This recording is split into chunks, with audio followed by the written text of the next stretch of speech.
Good evening. Our top story tonight, Rashee Rice is suspected as a suspect in a crash that occurred in Dallas late Saturday evening. It was a car crash that involved a drag race, apparently between a Corvette and a Lamborghini.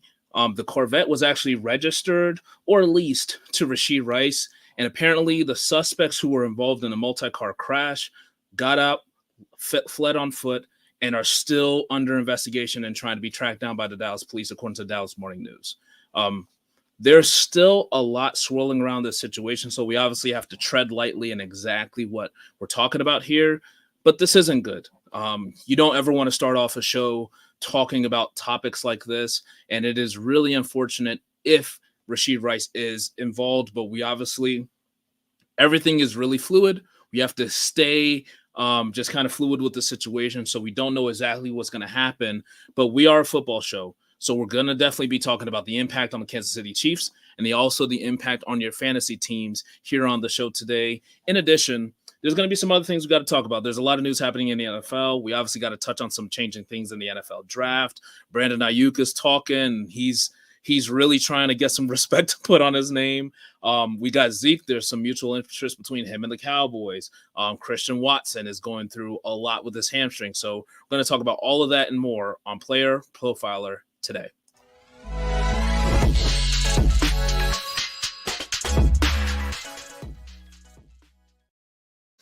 All right, so like I said, Rashee Rice was a suspected driver of a Corvette that was racing a Lamborghini before the crash resulted in 4 people getting minor injuries. 2 of them were hospitalized, and then 2 of them were treated on the scene. It does seem like everyone's going to make it out okay. There were no fatalities, thank God, involved in that. So it's a pretty good situation, at least from that standpoint. And again, I have to reiterate, it is not confirmed that Rashee Rice was in any of the vehicles. We have to continue to say that and stay fluid with the information, because it could have. I mean, even if it was Rashee Rice's car, it doesn't guarantee that he was the one involved. I know there's a lot of things swirling around the internet, and I've seen images of grainy footage of maybe it's Rashee Rice, maybe it's not. But until we get confirmation from the Dallas police, we cannot confirm that Rashee Rice is involved. So we got to really keep an eye on what's going on. Okay. So what else is involved in this? All right. So he is not reported to jail. So this crash happened on Saturday.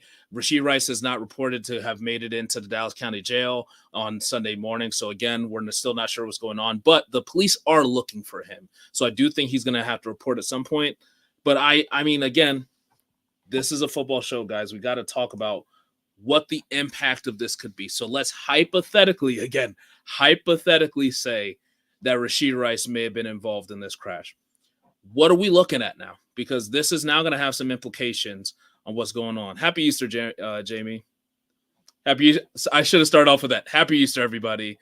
I appreciate that. So, but let's start out with what are the implications for Rashee Rice. So we've seen some similar situations like this in the NFL.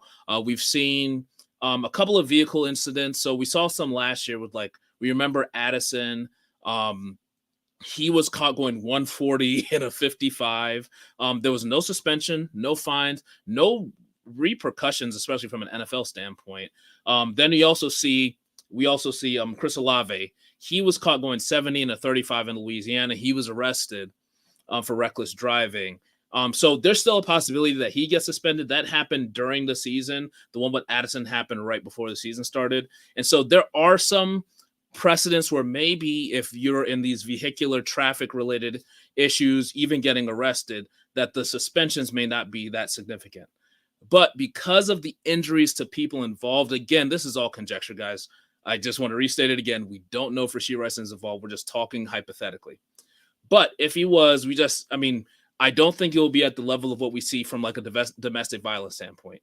The NFL has really, really, really gotten they are aggressive about domestic violence issues, and usually issues that involve violence to other people. So for domestic violence, which again, this is not from what we know, but from a domestic violence standpoint, it's a 6-game suspension off the rip, if not obviously more, depending on what the situation is. And those are usually handed down that year. So even if the situation happens, like I know with Amanahue, with Eskridge, those are situations that happened in the winter of 2023. Those guys were suspended 6 games for the 2023 season. But then you'll also look at like maybe like an assault issue, like we saw with Alvin Kamara and Lemons. They were involved in that fight around the Pro Bowl the prior year in 2022. They got suspended for the 2023 season. And so it's all over the place. We don't know what the NFL is going to do with this situation. Again, if Rashee Rice is too confirmed, have been involved in that crash that resulted in those injuries, even though they were minor, and also fled from the scene, which I do think will be a pretty big part of the issue if it was him involved in this situation. I'm going to just guess, guys, because, I mean, again, we're talking football, so we have to understand kind of what we're looking at. If I was going to put my name on a number, if Rashee Rice is hypothetically involved, I would likely assume it's going to be a 3-game suspension. And I don't know if it would even be this year. I honestly think it would probably be a 3-game suspension next year. If I had to guess right now, if you had to say, put your name on something right now, if he is involved, what is it? Probably 3 games next year. That's what I feel. And so what is that impact going to be from a football standpoint, from a Chief standpoint, from a fantasy standpoint? Because that's what we want to know about, right?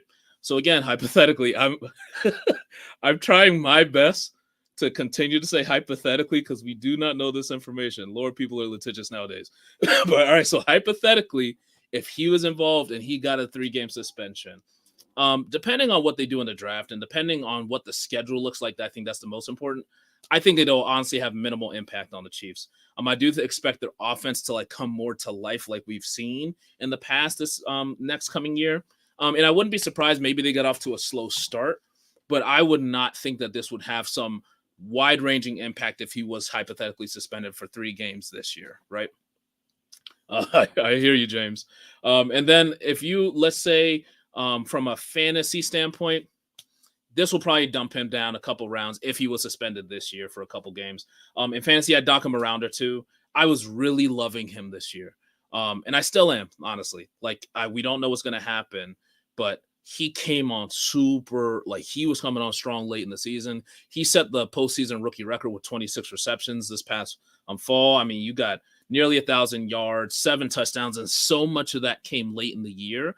It is really like upsetting that he may be involved in this situation. But again, guys, we got to stay fluid. We don't know what's going to happen. But if this is the worst thing to say, if he is involved in this situation, we know that there's minor injuries and he gets suspended for a couple of games.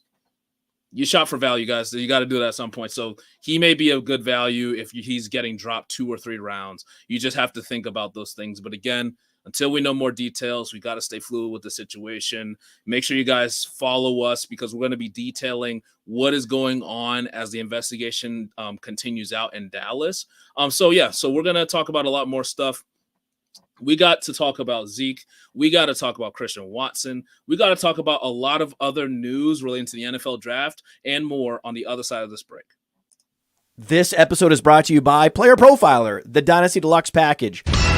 The rankings are the best in the industry. It includes strategy mode where you can say, hey, change the rankings to be win now. Oh, change the rankings to be productive struggle. There's also a draft planner to help strategize where you should take players because the draft planner also includes ADP. There's a trade finder where we look up on My Fantasy League and we see trades that are done, including a particular player. Then there's a trade analyzer where you can plug in draft picks, players, and we assign a lifetime value to draft picks out 5 years. The best thing about our trade analyzer, it can't be gamed with volume. And there's mock draft data to see right now what's the market for player X versus player Y, including in the fall when very few mock drafts are happening. And our Dynasty Guide, the Dynasty Dominator, would cost you $10 on Amazon, but you get it for free with Dynasty Deluxe, and you get our Rookie Guide for free, a $25 value. So you get all of that for $45. I mean, it's a great deal. All right, guys, we're back. Got a lot of news to talk about. There's so many people in here watching right now. Make sure you guys drop in comments. If there's topics that you heard about that you want me to talk about, throw them in the comments, guys. We're doing this live. This is for you guys. So if there's something you want to hear about, please throw it in the comment. So, yeah. All right, so we're going to move on to Raheem Mostert. So this happened a little bit earlier in the week, but he signed a 2-year extension through 2025. And we all know Raheem Mostert went absolutely nuts this year. 18 touchdowns. He was the RB5 overall, RB4 per game in PPR, but in standard, he was like the RB2. Like he dominated from that standpoint. And so the Miami Dolphins definitely rewarded him with that extension this year. I struggle with this guy, man. This is one of the toughest players to evaluate and rank, and especially in redraft leagues. I don't even know what you guys are doing in Dynasty, but especially in redraft leagues on a year-to-year basis going into next year. He had an amazing season. This was the first time he's ever gone over 1,000 yards, the first time he got over 200 carries, and he's had an injury nearly every single year of his career. Now, the good thing about him, I mean, he's 31, but the first few years of his career, he was a journeyman. So I think he started Miami, then he went to Baltimore, Cleveland, Chicago, San Francisco, where he really made his mark. Then he went back to Miami, and he's had actually 2 pretty productive seasons. And compared to, knock on wood, like compared to his past, like relatively injury-free. But paying an injury, what I would consider an injury-prone running back, and keeping him for 2 more years is a smart move just from a football standpoint. But we got to think from our fantasy minds. Like, I don't know what to do with him. What I'm advising people to do is if you're building like a 0 RB style of a draft and you want to wait until the mid rounds of like the 5th, 6th, ideally 6th round and later to take him, I think he's a perfect back to like lead a 0 RB strategy. You know he's going to get the touches. You know that he's going to get red zone opportunities. And as long as he's healthy, he's going to be a solid back. But I think like no one's going to tell you that no one expects him to play like a full 16 games. So, I mean, 17 games, I'm losing my mind. So no one expects him to play a full 17 games. Even last year, I mean, he didn't play the last few games. And like, you've seen this at the end of seasons the last few years where he's kind of gotten run down and not either been able to play a playoff game, regular season games at the end of the year. And it's not like they're like sitting their players or anything for seeding. Like he cannot go. At some point the wheels will fall off this guy. But at least you have like a solid starting running back until further notice. So I'd love pairing Raheem Mostert. If I get him early, I'm looking for those high upside young guys who may be able to step up later. Like I'll go later in my drafts and add a Chase Brown. I'll go later in my drafts, well, not too much later, but like around that same time, I guess. Like I love pairing like a Mostert and a Spears. Like those types of pairings where I at least feel like if for some reason the young guy starts slow, Raheem starts hot, you then have a bouncer. Say Raheem starts to fade, this young guy starts to rise. You at least are like have one complete player in the later rounds of your 0 RB strategy. So I'm a big fan of that. Anytime you can get Raheem Mostert, I think that's an amazing build. But like, really, what do you guys think? So from a Devon Achane standpoint, I think that we all want to prop up Achane, and I think his efficiency is unsustainable, but his efficiency is like one of those Jamal Charles, like it's just almost outlier efficiency that I do expect not to be that high, like 7.4 yards per carry, but like really solid moving forward. But he will never be like a workhorse back just from a carry standpoint. Not even that he can't. I just don't think that system will ever give him that opportunity. Even if Raheem Mostert doesn't start, Devon Achane will be like the 1A, but there will be a 1B. And so I do think like it will always kind of limit his upside. I've seen him like really cracking into the top 10. That seems a little rich for me, like top 10 running back status, but I get it. He's definitely going to give you top 10 running back, top 1 running back games, but it's going to be hard to rely on him when he's just never going to get that workload. The efficiency has to just come down to earth a little bit. And that's just some of my biggest concern. He's also a guy, I mean, he missed damn near more games than Raheem Mostert last year. So he's not the biggest guy. They could always pull a move in the draft and get another back. And so that's just a guy I'm always going to have a little bit of concern about. But if you're taking him and then you shore up your running back room just so you have the upside plus like a solid vet, I'm fine with it. I just wouldn't go trying to push. I've seen people trying to push him into round 1. And I think that's absolutely nuts. All right, and I see a question about J.K. Dobbins. I'll touch on that really quick. So J.K. Dobbins, he had a visit with the Chargers. I'm not sure if he's going to sign there, but that's the only news that I've heard of so far with J.K. Dobbins. Coming off the Achilles, I'm not expecting the earth and the moon from him. It's not like these quarterbacks even coming from an Achilles. it's a long road to get back to yourself and really trusting yourself, especially for a player who just tore their ACL the year before. So I feel terrible for him because he was coming into his contract year. So this really, really, really sucks. I do think he'll be part of a tandem, but I would not be expecting the J.K. Dobbins that we even saw in the beginning of that game before he tore his Achilles against the Texans. Like, I don't think we're going to see the player that we expect.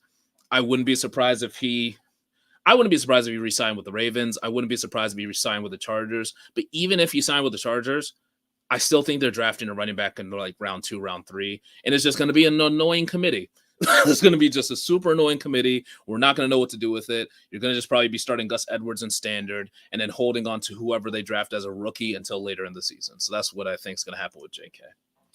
All right, moving on. What's the next story we have here? And again, every single person, there's 400 people watching right now. Every single person in here, make sure you subscribe to Player Profiler News. We have the latest news, and we do this every single day at 7 p.m. This is Easter, man. I'm doing an Easter show on a Sunday. We're here for you guys. So make sure every single one of you tap in because we're giving you the hottest news every single day. And while everyone else is sleeping, you guys are still making, especially like dynasty moves. Like, you guys are on top of it. So make sure you stay plugged in. And there's just a lot of stuff going on. There's a lot of other places like, man, this is so boring. We don't know what to report. We always have news to report. So make sure you guys tap in, okay? All right, the next story I see here. So we talked about Raheem Mostert. My man, Matt Babbage, he talked about this yesterday, but I'm going to talk about it again. Brandon Ayuk. So on Shannon Sharp's Nightcap show, he said he's just trying to get what he deserves. There's been a lot of like social media discussion back and forth about what's happening with Brandon Ayuk. And it does seem like he is just so frustrated with how he's looked at almost like the fourth fiddle on this team. Like, he just doesn't get the respect. He just put up over 1,300 yards this year. Like, he is a true wide receiver 1 in my eyes, and no one cares. I've never seen so many people not caring at all about a 1,300-yard receiver. And he's just sick of it. I mean, he's a first-round pick. He's a blue-chip prospect, first-round pick. He had some injury issues, honestly, really early, but outside of that, he's been pretty consistent. And I just think that the world cares so much about Debo, cares so much about CMC, Kittle. Now Brock Purdy is at least getting a ton of discussion. Like, he's just left out in the dark, and I think he's just kind of sick of it. Now, that being said, I would absolutely hate it if he went to the place he's getting rumored to, which is the Steelers. I think in a like, if you're a Steelers fan in a football world, I'd love it. I'd absolutely love it if I'm a Steelers fan. But if you're a Brandon Ayuk fan, especially in like fantasy, God, that'd be terrible. I'd hate that so much. Russell Wilson would be happy. But man, that would just suck so bad. That would suck for him, and that would suck for Pickens. Because you talk about a team like I am not investing. Like, I'm excited about George Pickens, but I have to temper myself too because of what happened with Drake London last year. We're talking about Arthur Smith. You got the Drake Londons, you got the AJ Browns. Hopefully he'll be somewhere in the middle of there. But once you add another receiver, I don't know what to do with that. Like, I don't know what to do with that if Brandon Ayuk is going to the Steelers. Like, he, to me, wouldn't turn into Deontay Johnson, but he's a really skilled route runner, and he can do a lot of those things, especially underneath, that his ADOT will come down so dramatically. His, like, yards per reception would come down so dramatically, and he would not get the ball that much. He's already not getting the ball that much, but he would really not get the ball in this offense who's going to run it like 25, 30 times a game. And then you're going to be splitting with Pickens, I do think that Ayuk would be the one in that receiving core. I do think Ayuk would be the number one receiver if it's George Pickens and Brandon Ayuk. But I hate it for both of them. I think that is an offense where if it sits like this, even if the Steelers draft somebody in like the 3rd round, George Pickens could end up like a top 10 receiver. But if the Steelers do like one thing, like add a Brandon Ayuk or even draft like a first-round receiver, I'm going to be coming down on George Pickens pretty significantly, and Brandon Ayuk would be dropping my rankings too. Right now, both of those guys on the redraft rankings are in the 12 to like 17 to 18 range. Both of them will probably be closer in the 20s or so or later for me if they were on the same team on a run-first team with Arthur Smith. And I don't even think that's really crazy. I don't think that's like a crazy thought either. Okay. Again, I'm going to say this till I'm blue in the face. Everyone watching, make sure that you guys are subscribing. Make sure that you guys are following us on X. We're going live with this news program every single day at 7. And so if you want to get the latest news and especially like the fantasy implications of that news for football, make sure you guys tap in, okay? And also we're on TikTok too. Make sure you guys check us out on TikTok and all the socials. All right, Zeke Elliott. The theme of the show is I'm just grossed out. I'm just grossed out by all these moves, and they're just all these things are just mucking up potentially good situations. So the Cowboys have not really made any significant moves at all at the running back, and it did seem like either Rico Dowdle was about to get like an RB1 look from that team, or they were primed to draft somebody. And like to me, having Rico Dowdle and then drafting that Jonathan Brooks and letting him kind of get things figured out his first year as a rookie because he's coming off of the ACL tear, letting him get his feet under him, that'd be like a perfect 1-2 punch for me. They're honestly not that similar backs. Rico Dowdle is a lot more hard-nosed than people think. He's pretty good receiving out of the backfield as well. And then Jonathan Brooks, I'm in love with that play. I'm in love with the idea of Jonathan Brooks, especially staying at home. See what you're saying, Rubio. Rico ain't it. That's the thing. He's solid. He's all right. Like if he got a look, I think he'd be a plussed up version of what we got from Alexander Madison, which is not incredible, but he's solid. He's going to get, he'd get a lot of touches. Like I wouldn't hate it, but to me, like they were definitely drafting someone. And so that's why I love the idea of a Jonathan Brooks. He does not have the speed of Jamal Charles, but plays in a very similar fashion. One cut, he is one of the most efficient running backs in this draft. He does not have any wasted motion. It seems like he is literally doing geometry there on the field because if there's a defender coming at him, instead of him getting 5 yards, he's going to figure out a way to get 7.5. And he's also surprisingly powerful through contact, but also when he gets into the open field is good night. He will always make the first defender miss. And he has like so few touches in college that one, I don't know if he's going to survive as a workhorse back, but I do think in a tandem, he would be really solid. And I'm talking about Jonathan Brooks. I think he would be amazing. Let him stay home, stay in Texas. I think that would be great. But if they bring in Zeke, it's just, it's just going to want me, I'm going to want to avoid this backfield. I'd obviously still like draft if they drafted a Jonathan Brooks. I still pick him up late and just throw him on my bench. But man, I would really hate it.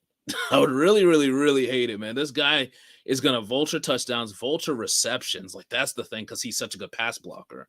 Like we saw what happened with Ramondre last year. Not that Ramondre was a world beater, but like so much of his upside was just capped with Zeke there. And Zeke still has like more, like he has enough in the tank for an NFL team to give him a ton of touches, which is annoying. You know what I mean? From a fantasy standpoint, I think from a football standpoint, it's a good move.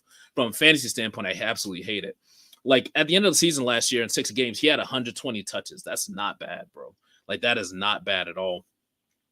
He ended the season with 184 carries, 642 yards, and 3 touchdowns. And he was at 3.5 yards per carry. And if you not like, it's not a shocking stat at all. That's been declining every single year. 2 years ago it was 4.3. Last year was 3.8. This past year is 3.5. I don't know if it's going to be 3.2 next year, but that would kind of track with the trend. Especially now that they're starting to lose some of their offensive linemen. I just don't love the idea of Zeke being in that backfield from a fantasy standpoint because the other guy is who I'm really interested in. But if they bring back Zeke, just touchdown upside, touches, reception upside, you're just capping all those things. And I really kind of hate the idea of it. But that's my thought. Again, I think Jonathan Brooks would be a perfect fit in that backfield. But we'll see what they do. And honestly, now that I think about it now, Jonathan Brooks and Zeke wouldn't actually be a bad tandem at all. It really would give you a very similar relationship to what Tony Pollard was. Now that I think about it. Yeah, honestly, Jonathan Brooks kind of plays like 2022 Tony Pollard. Not this past year's, but 2022 Tony Pollard. It's not a bad comparison at all. Just made that on the fly. All right, but that's what I think about the Zeke situation. So the next bit of news, and again, for everyone in here, drop a comment if there's certain news, because I have a lot of news I'm not going to talk about. If there's certain news you want to hear about, make sure you drop it in the comments, and I'll make sure we chat it up before I get out of here. All right, so Packers head coach Matt LaFleur said that Christian Watson has worked with a special lab to address his hamstring injuries. And we all know, especially if you owned him in fantasy. He's just been dealing with hamstring injuries for a long time, like in college before he started. He also dealt with some knee injuries before he started in the NFL too. But he's just had like consistent hamstring issues at a grade 1, grade 2 level. And you feel bad for him, honestly, because it just seems like something that he just cannot get right. And so he had to go to the special lab in Madison. And hopefully there's going to be some resolution, because it seems what they're going to try to do is some level of load management with his training and practice. But my biggest concern with him is, one, I think it's a guarantee he's going to miss a game, at least one game with hamstring injuries. But I would not be surprised if they managed his load during games. It almost felt like they were doing that at points last year, because it was around times he was like coming off of an injury. But I would not be surprised if he is not getting you like the snap share that obviously like Romeo Doubs is going to be having, Jaden Reed. I think all those guys, would not be surprised if they significantly outsnap him again this year. And because of that, it does make me like the Jaden Reed hype a little bit more. I don't know if he's going to have as much touchdown luck as he had his first year, but I do think that his involvement in the passing game is going to increase. Super slept on route runner. Super slept on route runner. He is just one of those guys who is really good down the field, really good at every level of the field. They were getting really creative with the ways they're giving him the ball. And so I do think that there's so much upside with a Jaden Reed. And because of the Christian Watson news, he's always going to be a part of this offense if he's healthy. But the fact that they're going to these lengths, and this is his third year already, like it doesn't give me a lot of trust that he is going to be a dominant player moving forward for the Packers. I do think they're almost starting to mitigate him with the other receiver talent on that team. Wouldn't be surprised if Dontavian Wicks outsnaps him this year. I'll guarantee this right now that Reed and Romeo Doubs will snap him this year if they're all healthy. I think they're going to manage Christian Watson's workload, especially based on what they're talking about having to go to like a special lab. So that's just what I think about Christian Watson. I never take him in any leagues. Like if I'm in a redraft league, I truly avoid him unless the value is supreme and it's damn near getting closer to like double-digit rounds. But you're not going to get him there. So usually I'm just a guy who's missing out on him, and I usually don't regret it. All right.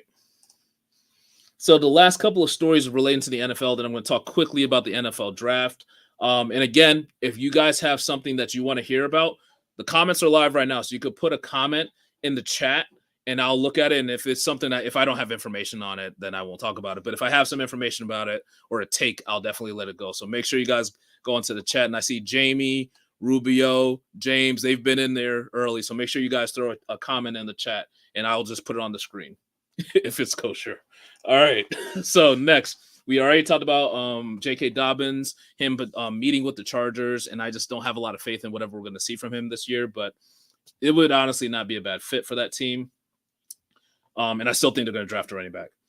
This is a story that I don't know how many people talked about, but we really have to talk about it as a fantasy community. And this will be like, oh my gosh, who cares about this signing? But this can have some impact on the backfield. Cordero Patterson agreed to terms for a 2-year deal with the Pittsburgh Steelers. Arthur Smith does it again. So Cordero Patterson, he really didn't muck up the backfield as much as we thought because he was injured a lot of last year. But if he's fully healthy, I don't love this for Jaylen Warren. I think Najee in standard leagues is what he is. Not going to catch too many passes. Touchdown upside. I think on a better offense and the better offensive line starting to gel now that you got some of the players getting into the mix more consistently. I do still like what I see from Najee, but I don't think that there's like top RB1 upside with Najee. I think he just kind of is what he is. You get him in the 4th, maybe hopefully 5th round of your redraft leagues and be fine with him. I really hate the idea of Cordero Patterson just floating around for Jaylen Warren, because the one thing that Jaylen Warren started to become really consistent with was like giving you at least 10 PPR points every single week at the end of the year. And you're hoping that that's going to increase with Arthur Smith, especially the way that you saw like how Bijan was getting involved in the passing game in Atlanta. Like you really want to see that with the Jaylen Warren. But if Cordero Patterson is just taking the snap here and there, it's going to impact his upside. I'm still fine to take a Jaylen Warren, but I'm getting just less and less excited about it. with this offseason that we've seen so far. I mean, obviously, especially if they add a Brandon Ayuk. But the fact that Cordell Patterson is still in the mix and Arthur Smith loves him some Cordell Patterson is just something you got to think about. I'm not even really dropping Jaylen Warren yet in my rankings at all, but you just got to keep that in the back of your head as something that may impact the upside of those running backs. But yeah, I mean, maybe I may just be fretting about nothing, but it's something that I just don't like seeing those types of moves. Last point here before we get into some of the draft stuff. Jaguars head coach Doug Peterson said Tank Bigsby needs to be more involved in the team's rushing offense in 2024. We have to get Tank going, the bottom line. He's too good. That's why we drafted him. I think early he had some what is that type plays for whatever reason, right or wrong. Again, in and out of the lineup, Peterson said. Those what is that type plays were really wild. Like interceptions off of his hands, fumbles in the worst opportune, like the least opportune times. Tank Bigsby had some real like what the hell's going on type plays. And I do think they're going to get him more involved. Now, I see your note there, Scrapian. I'm going to put it up here in a second. I was really into Tank Bigsby coming out of college, and not that I've completely fallen out of love with him, but I'm not going to pretend like he's going to be splitting 50-50 with ETN. I do think that there's some credence to this. Like they're going to try to get him involved again. But if Tank starts doing the same things, I wouldn't be surprised if he makes his way back to the bench. I do think that ETN is set up for another strong season. And I do think that having a strong passing game is going to help him with that. I actually like the move from Gabe Davis. It is like a clone to me of Zay Jones, but you have like two guys on the outside that are consistent. You know what they're going to do. You got your guys in the middle like Kirk and Ingram working in the middle. Like it's a good passing offense with Trevor Lawrence, and I do think that's going to help open things up for Travis Etienne, who have another stellar year. The only concern I would have with Etienne, you just got to keep in mind is if Tank Bigsby starts to get more and more involved, I could see some touchdown upside going away. And he is a pretty decent pass catcher when he's not giving it to the other team. So those are just some of the upside things you have to think about. The thing that this solidifies for me is if I have Travis Etienne, I'm just going to have Tank Bigsby as like a handcuff, but I wouldn't really start thinking about Tank Bigsby as more than that. All right, so Scrapian FF put in the comments, and this is something I spaced it, so I'm glad you put this in here. So we're going to put it up here. CPAT was signed for kick return with the new rules. That's a great point. That's a great point. I had not considered it. I do still think they're going to get him on the field. Arthur Smith, because he loves him some Cordell Patterson. But because of those new rules, which are wild, where I believe teams have to line up on the 35, you kick it to the end zone, they could return it, or they have to return it basically within a certain amount of yards if it's in front of the end zone. So you're going to see a lot more. I explained that terribly, but you're going to see a lot more kick returns and a lot more kick return big plays. And so, yeah, Cordell Patterson is one of the better we've seen over the last few years with kick returns, even still. And so, Scrapian, I that's a good point. I'm glad you brought that up. That may be the biggest reason they brought him in. I still think he's going to factor into the offense some, but great point for sure. All right. So that's Cordell Patterson and Tank Bigsby. Now to end, and again, if you guys have more points, please put them in the chat here. But the end, we're going to just talk about the NFL draft really quick. Michael Penix, a lot of people have already talked about this. So if you don't know, at his pro day, he went crazy. He's like an athletic freak. Like he ran a 4.5 40. And so it really like dropped a lot of people's jaws that he was that athletic. If you don't know Michael Penix, he's a 6-year senior from Washington. His first 4 years, all of his first 4 years at IU, Indiana University, ended with a season-ending injury, 2 of them with ACLs. So he deemed very injury prone coming out of school, but he had a pretty successful last 2 years when he went to Washington. But I'm here to tell you why this 4.5, this doesn't matter at all with the player that we see. Michael Penix is a pocket passer, and he's a great pocket passer. Rocket arm, like laser arm, really accurate, like incredibly accurate player. Like I think he is super talented, and he honestly should be a first-round pick, regardless of this 40 time. But I do think that people are going to get confused with that 40 time saying because of that 40 time, he should be a first round pick. No, he should be a first round pick because he's super accurate, laser arm. He can make any throw. He does a great job going through his reads. And I've been struggling myself with trying to figure out why he hasn't been considered in this top of the draft conversation. And the only thing I could come up with, which is valid, is like I said, the injury issues. Like those are scary issues. 4 season-ending injuries in your first 4 years in college is incredible. And he's also, since he's a 6-year senior, significantly older than like a Drake May, JJ McCarthy, those types of players. And so I get it for that reason. But from a talent standpoint, he should clearly be in the first round. But that 4.5 matters to me not at all. That 4.5, like he is a pocket passer through and through. He's never really run for that many yards in college. And because of those injury issues I just told you, I am not running him at all. I'm not doing quarterback design runs. I'm not doing anything like that. The only time I want to see that speed manifest itself is if a play breaks down or you just got to go get a couple yards and you get out of bounds or you slide. Like that is the only time I want to see him use that 4.5 speed. Other than that, he might as well not have run the 40 for me. Like it's nice to know that he is super athletic, but I'm not calling plays as an NFL play caller for a player who's had 4 season-ending injuries to start his career. Like, I'm just not doing that for Michael Penix. So that's why, to me, this was one of those big stories about nothing. Like, that 4.5 is nice, and I'm glad he did it. And hopefully that boosts up his ability to get into the first round. Bigger payday for him. Probably going to land on a better team if you get into the back end of the first round. All those good things. But, yeah, that 4.5 don't matter at all. And then the last story. It seems like Jim Harbaugh, John Harbaugh, I keep getting them confused. John Harbaugh let the cat out of the bag, for lack of a better term. So on the Chargers taking the offensive lineman, he said on April 2nd, let's get it started. Interview during the coaches' meetings, and he's alluding to we're getting our offensive linemen on April 2nd. Now, you could say they're going to take a second rounder or something like that.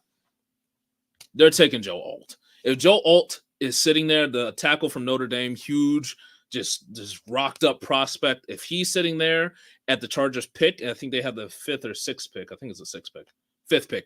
5th pick in the first round. They're going to take Joe Alt. It seems like pretty clear they're going to take him and build their offensive line. And that'll be, I mean, they need it. They definitely need it. So last year, they were graded as the league's worst run blocking offensive line. And they were 13th in pass blocking. So above average. Run blocking, horrendous. And we saw that. I mean, Austin Eckler definitely helped out with a lot of that, but the offensive line didn't give them in. Clearly they were the worst in the league. So I think that they are building on the offensive line. And I don't hate that move. From an NFL standpoint, that is the right move. It's just not as exciting. Like if you have Justin Herbert on your team, you would hope that like you would get a Malik Neighbors, you would get him a Brock Bowers, which that would be way too high for that, but you would get a Brock Bowers if you traded back or something of the sort.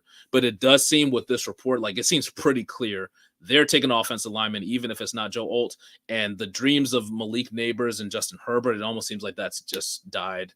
Maybe they're going to go get Joe Alt in the first round, come back and get there's a ton of receivers still. So you can get, if Xavier Worthy for some reason falls out of the first round, which I think would be a drastic mistake, that'd be a good fit. If you get his teammate Adonai Mitchell, that'd be a good fit. If there's just so many dudes like Keon Coleman, he's going to be in that range, that'd be an okay fit. Like there's a lot of guys who actually Keon Coleman with him would actually be a really good fit with Justin Herbert. Yeah, there's a ton of options. There's a ton of receivers you can get in the second round, but Malik Neighbors and Justin Herbert, it seems like that's just not happening, guys.